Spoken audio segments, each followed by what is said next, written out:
Alrighty, so here's a pretty cool Tribal Flames domain zoo list that I thought I would just shine a light on. So it's running 19 lands, including the dual lands with double land types. So we got 6 of those. And we're using, of course, Nylea's Presence, 2 mana for an aura, enchant land. When it enters the battlefield, draw a card, and the enchanted land is every basic land type in addition to its other types. Also, in terms of auras and color fixing, we have Abundant Growth, 1 green. When it enters, draw a card. Enchanted land has tap, add 1 mana of any color. For a bit more of an aggro buff, we've got a Rancor, 1 green for an aura. Enchanted creature gets +2/+0 and has trample. When Rancor is put into a graveyard from the battlefield, return it to its owner's hand. For lightning bolts, of course, 2 savage swipe, 1 green for a sorcery. Target creature you control gets +2/+2 until end of turn. If its power is 2, then it fights target creature you don't control.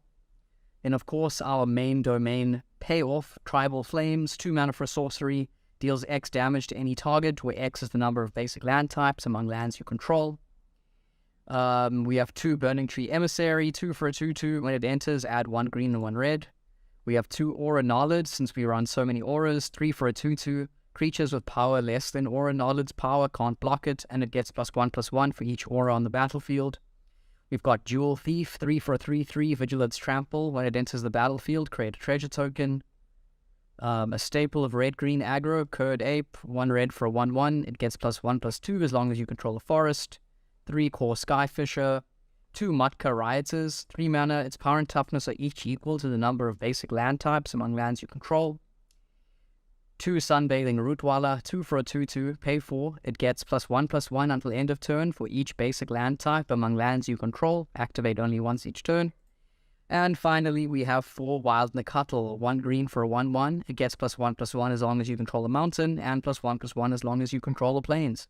So what I like about this deck is that it feels very retro. It feels like an old classic zoo list with just a few new cards splashed in.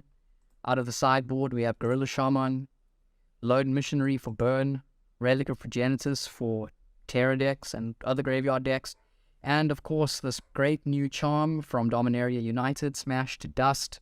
2 mana for a sorcery, choose 1, destroy target artifact, destroy target creature with Defender, or deal 1 damage to each creature your opponents control. So I'll end it off there. If you have ideas for the deck, please let me know. Thanks for watching, and I'll see you next time.